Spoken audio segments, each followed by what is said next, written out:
clergyman. You will see, for instance, that extraordinary linguist, the learned blacksmith, who ought to have been a teacher of languages, and you may have seen lawyers, doctors, and clergymen who were better fitted by nature for the anvil or the lapstone. Select the right location.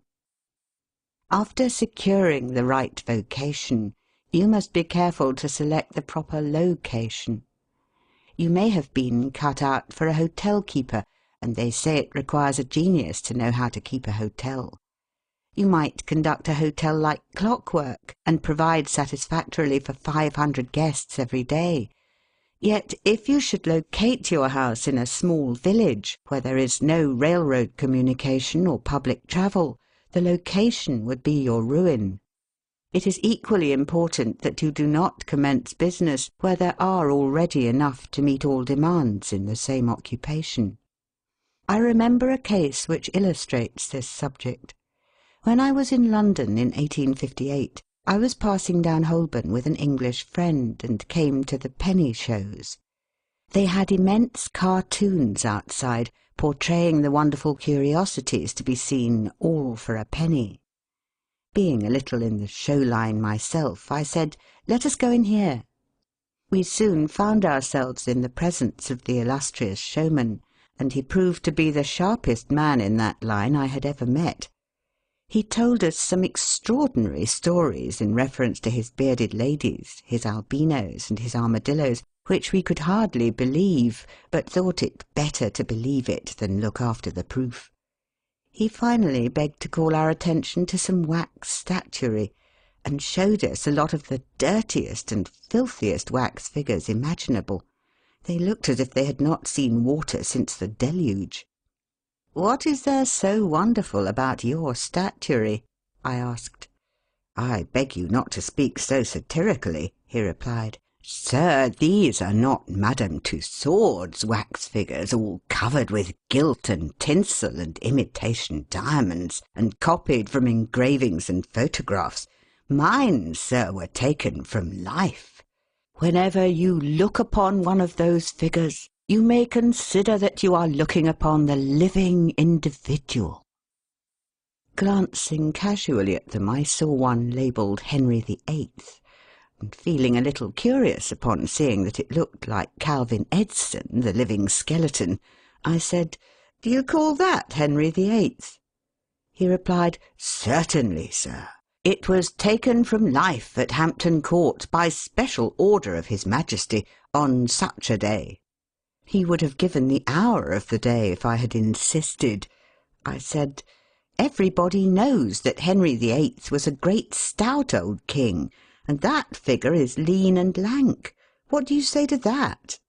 "Why," he replied, "you would be lean and lank yourself if you sat there as long as he has." There was no resisting such arguments. I said to my English friend, "Let us go out. Do not tell him who I am. I show the white feather. He beats me."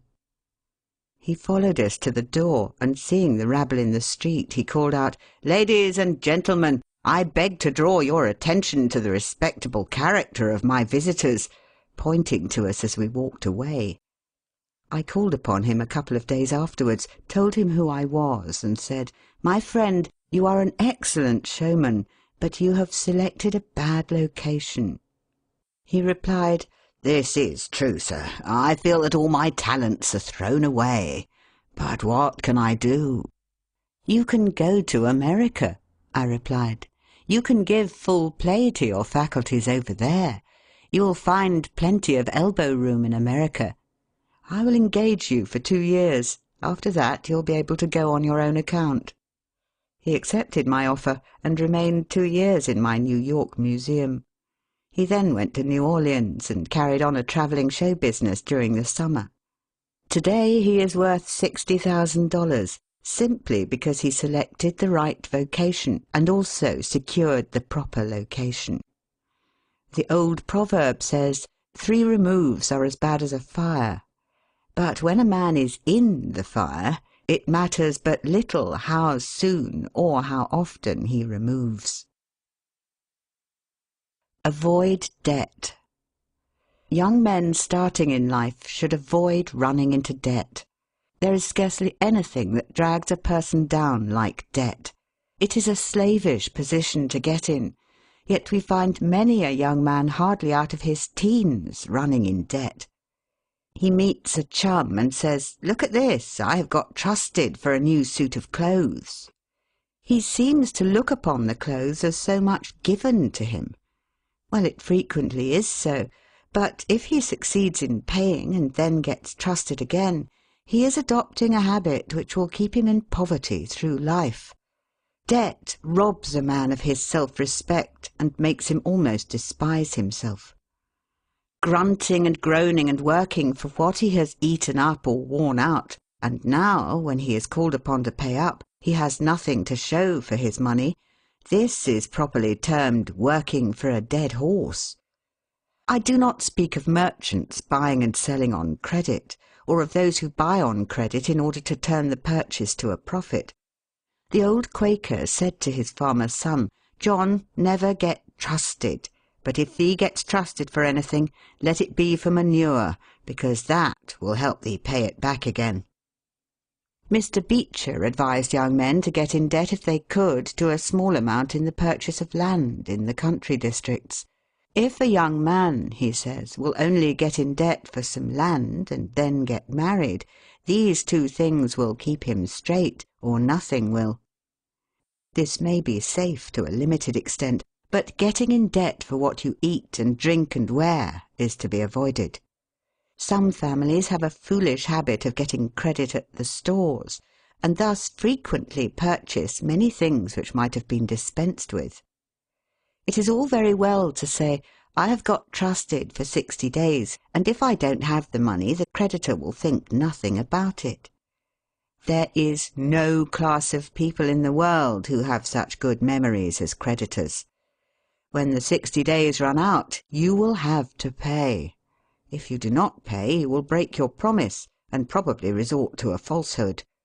You may make some excuse or get in debt elsewhere to pay it, but that only involves you the deeper. A good-looking, lazy young fellow was the apprentice boy Horatio. His employer said, "Horatio, did you ever see a snail?" "I think I have," he drawled out. "You must have met him then, for I'm sure you never overtook one," said the boss.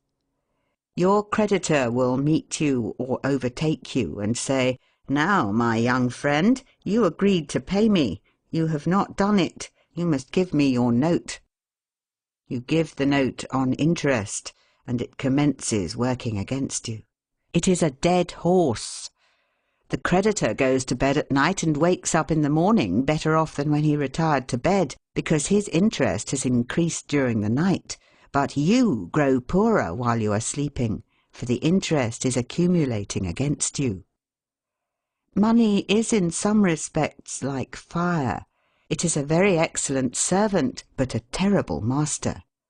When you have it mastering you, when interest is constantly piling up against you, it will keep you down in the worst kind of slavery. But let money work for you, and you have the most devoted servant in the world. It is no eye-servant. There is nothing animate or inanimate that will work so faithfully as money when placed at interest, well secured. It works night and day, and in wet or dry weather.